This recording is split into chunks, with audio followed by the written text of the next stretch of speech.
Hi friends, RRB NTPC CBT2 October മാസം പകുതിയോടുകൂടി നടക്കാനിരിക്കുകയാണ്. അപ്പം ഈ ഒരു സമയത്ത് പലർക്കും പല ഡൗട്ടുകളുണ്ടാവും. സോ രണ്ട് കാറ്റഗറിയിലുള്ള ആൾക്കാർ എക്സാം എഴുതുന്നതായിട്ട് നമുക്ക് കൺസിഡർ ചെയ്യുകയാണെങ്കിൽ, ഒന്ന് CGL Tier 1 ക്വാളിഫൈ ചെയ്യും, CGL 2025 Tier 1 ക്വാളിഫൈ ചെയ്യും എന്ന് കരുതുന്ന ആൾക്കാർ RRB NTPC CBT2 എഴുതുന്നുണ്ടാവും. രണ്ട് CGL Tier 1 ക്വാളിഫൈ ചെയ്യുന്നില്ല, എന്നാൽ RRB CBT1 ക്വാളിഫൈ ചെയ്ത ആൾക്കാരുണ്ട്. അങ്ങനത്തെ ഒരു കാറ്റഗറി ആൾക്കാർ. ഇതിൽ രണ്ടാമത് ഞാൻ പറഞ്ഞ കാറ്റഗറി ആൾക്കാർ CGL Tier 1 ക്വാളിഫൈ ചെയ്യില്ല, ചെയ്യാൻ സാധ്യതയില്ല, എന്നാൽ CBT Tier 1 ക്വാളിഫൈ ചെയ്തിട്ടുമുണ്ട്. ഈ ടൈപ്പ് ഓഫ് ആൾക്കാരെ സംബന്ധിച്ചിടത്തോളം വലിയ ബുദ്ധിമുട്ടൊന്നുമില്ല. കാരണം അവർക്കാകെ നമുക്കറിയാം CBT2 QA 6 GK ആണ്. അതിൽ QAക്ക് 35 questions, 35 questions and GK 50 question ആണുള്ളത്. ഇതിൽ QA ആണെങ്കിലും 6 ആണെങ്കിലും നിങ്ങൾ SSC ലെവൽ പ്രിപ്പറേഷൻ എന്താണോ അത് തന്നെ മതി. GKക്ക് വേണ്ടി നിങ്ങൾക്ക് എക്സ്ട്രാ ആയിട്ട് ഫോക്കസ് ചെയ്യാൻ പറ്റും. അവരെ സംബന്ധിച്ചിടത്തോളം വലിയൊരു ബുദ്ധിമുട്ടില്ല. ടോട്ടൽ ഒരു 10 മണിക്കൂർ അവർക്ക് ഒരു ദിവസം കിട്ടുകയാണെങ്കിൽ ആ 10 മണിക്കൂർ ഒരു മോക്ക് എടുത്താൽ തന്നെ QAയും 6യും അത്യാവശ്യം കവർ ചെയ്ത് പോകും. കാരണം CGLന് വേണ്ടി ഓൾറെഡി പഠിച്ച ആൾക്കാരാണ്. അപ്പം അത് കവർ ചെയ്ത് പോകും. ബാക്കിയുള്ള സമയം അവർക്ക് GKക്ക് കൊടുക്കാൻ പറ്റും. ഇതിൻ്റെ കൂടെ ഒരു ടോപ്പിക് വൈസ് ടെസ്റ്റോ അല്ലെങ്കിൽ വേറൊരു സെക്ഷണൽ QAയും 6യും എക്സ്ട്രാ ആയിട്ട് വേണമെങ്കിൽ അവരെടുത്താൽ മതി. ബാക്കിയുള്ള ഫുൾ ടൈം അവർക്ക് വേണ്ടി GKക്ക് വേണ്ടി ഫോക്കസ് ചെയ്യാൻ പറ്റും. എന്നാൽ CGL Tier 1 ക്ലിയർ ചെയ്യും, ക്വാളിഫൈ ചെയ്യും, സാധ്യതയുണ്ട് എന്ന് കരുതുന്ന ആൾക്കാർ CBT2 വേണ്ടിയിട്ട് ഈ ഒരു സ്ട്രാറ്റജിയാണ് നിങ്ങൾ അപ്ലൈ ചെയ്യുന്നതെങ്കിൽ നിങ്ങൾ CGL Tier 2 ചിലപ്പോൾ നിങ്ങളെ കയ്യിൽ നിന്ന് പോകും. അപ്പോൾ അങ്ങനത്തെ ആൾക്കാരെ സംബന്ധിച്ചിടത്തോളം നിങ്ങൾ ഡെഫിനറ്റ്ലി, അതായത് ഞാൻ ഇപ്പം പറയാൻ പോകുന്നത് CGL Tier 1 ക്വാളിഫൈ ചെയ്യുന്നുണ്ട്, CBT1 Tier 1 നിങ്ങൾ ക്വാളിഫൈ ചെയ്താണ്, CBT2 നിങ്ങൾ അറ്റൻഡ് ചെയ്യാൻ പോവാണ് ഒക്ടോബർ 3rd വീക്കിൽ അല്ലെങ്കിൽ ഒക്ടോബർ 2nd വീക്കിൽ. അപ്പം ആ ഒരു സമയത്ത് നിങ്ങൾ കംപ്ലീറ്റ്ലി GKക്ക് മാത്രം ഫോക്കസ് ചെയ്തിട്ട് ബാക്കിയെല്ലാം നിങ്ങൾ ഒഴിവാക്കാൻ പറ്റുമോ എന്നും ചോദിച്ചു കഴിഞ്ഞാൽ ഞാൻ പറയുന്നത് അങ്ങനെ ചെയ്യരുത്. നിങ്ങളാകെ GKക്ക് ഒരു 5-6 മണിക്കൂർ നിങ്ങൾ GKക്ക് സ്പെൻഡ് ചെയ്യുക. ബാക്കി നിങ്ങൾ ഡെഫിനറ്റ്ലി ഒരു section 1 test, Tier 2 section 1 test ഒന്ന് നിങ്ങൾ ഡെയിലി എടുക്കണം. ഇതിൻ്റെ പുറമെ നിങ്ങൾ PQRS, close test and comprehension, ഇതിന് വേണ്ടിയിട്ട് നിങ്ങൾ 1 മണിക്കൂർ ഡെയിലി മാറ്റി വെക്കണം. വൊക്കാബിന് വേണ്ടി നിങ്ങൾ 1 മണിക്കൂർ മാറ്റി വെക്കണം.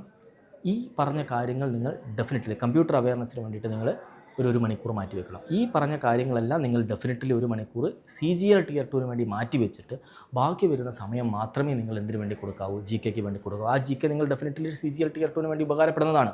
അപ്പം CGL Tier 2 പ്രിപ്പറേഷൻ തന്നെ നിങ്ങൾ നടത്തിയാൽ മതി. ആ GKയിൽ നിങ്ങൾ എക്സ്ട്രാ ആയിട്ട് നിങ്ങൾ കറണ്ട് അഫയേഴ്സും ജനറൽ സയൻസും ഫോക്കസ് ചെയ്യാം.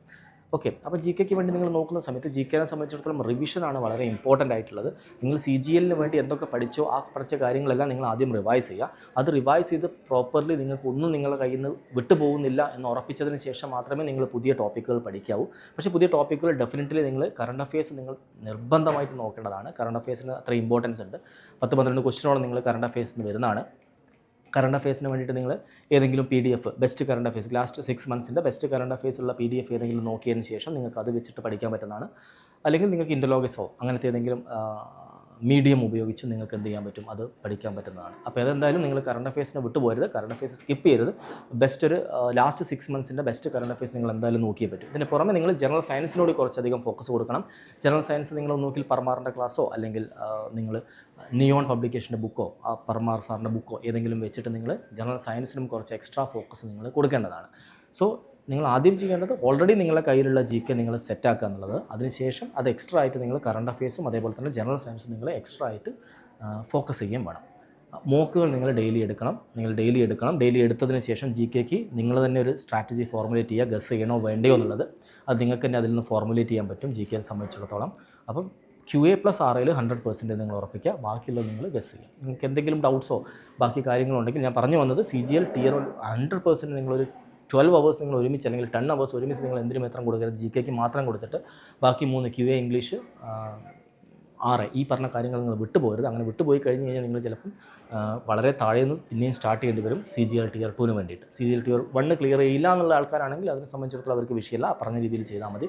ക്ലിയർ ചെയ്യുന്ന ആൾക്കാരെ സംബന്ധിച്ചിടത്തോളം ഞാൻ ആ പറഞ്ഞ മാൻഡേറ്ററി ആയിട്ട് നിങ്ങൾ ഡെയിലി നോക്കേണ്ട കാര്യങ്ങൾ നിങ്ങൾ നോക്കിയേ പറ്റൂ. അതിനുശേഷമുള്ള എക്സ്ട്രാ ടൈം മാത്രമേ നിങ്ങൾ എന്തിനു കൊടുക്കാവൂ, GKക്ക് കൊടുക്കാവൂ. GK കൊടുക്കുന്നതും ഈ പറഞ്ഞ രീതിയിൽ കൊടുക്കണം. ഒരു ദിവസം നിങ്ങൾ 5 മണിക്കൂർ GKക്ക് കൊടുക്കുകയാണെങ്കിൽ ആദ്യത്തെ അരമണിക്കൂർ നിങ്ങൾ യൂസ് ചെയ്യേണ്ടത് തൊട്ട് പുറകിലത്തെ 2 ദിവസം നിങ്ങൾ എന്താണോ പഠിച്ചത് അത് റിവൈസ് ചെയ്യാൻ വേണ്ടിയിട്ടായിരിക്കണം. പിന്നീടുള്ളൊരു 4-4.25 മണിക്കൂർ നിങ്ങൾ ഫ്രഷ് ആയിട്ടുള്ള കാര്യങ്ങൾ പഠിക്കുക. ബാക്കി വരുന്നൊരു 1/4 മണിക്കൂർ നിങ്ങൾ യൂസ് ചെയ്യേണ്ടത് അന്ന് പഠിച്ച കാര്യങ്ങൾ വീണ്ടും റിവൈസ് ചെയ്യാൻ വേണ്ടിയിട്ടായിരിക്കണം. ഈ രീതിയിലായിരിക്കണം നിങ്ങൾ മുന്നോട്ട് പോകുന്നത്. ഒരു 10 ദിവസം കഴിഞ്ഞ് കഴിഞ്ഞാൽ പിന്നീടുള്ള ഒരു ദിവസം നിങ്ങൾ ജി കെ ഫ്രഷ് ആയിട്ടൊന്നും പഠിക്കാതെ ആ 10 ദിവസം നിങ്ങൾ എന്തൊക്കെയാണോ റിവൈസ് ചെയ്തത് അല്ലെങ്കിൽ പഠിച്ചത് ആ കാര്യങ്ങളൊന്ന് റിവൈസ് ചെയ്യാൻ വേണ്ടി നിങ്ങൾ യൂസ് ചെയ്യണം. അപ്പോൾ ഇത്രയും കാര്യങ്ങൾ നിങ്ങൾ ചെയ്ത് പോവുക. RRB CBT 2ന് വേണ്ടിയിട്ട് അധികം സമയമല്ല. സോ ഒരു ഡീറ്റെയിൽഡ് ആയിട്ടുള്ള സ്ട്രാറ്റജി ഒന്നുമില്ല, 2 ആഴ്ച ഉള്ള സ്ട്രാറ്റജി, ഡെയിലി ഒരു മോക്ക് എടുക്കുക. ഈ പറഞ്ഞ കാര്യങ്ങൾ കൃത്യമായിട്ട് മുന്നോട്ട് പോകുക. എന്തെങ്കിലും ഡൗട്ട് ഉണ്ടെങ്കിൽ എൻ്റെ നമ്പർ കൊടുക്കാം, ആ നമ്പറിൽ നിങ്ങൾ കോൺടാക്ട് ചെയ്താൽ മതി. സോ എല്ലാവർക്കും ഓൾ ദ ബെസ്റ്റ്.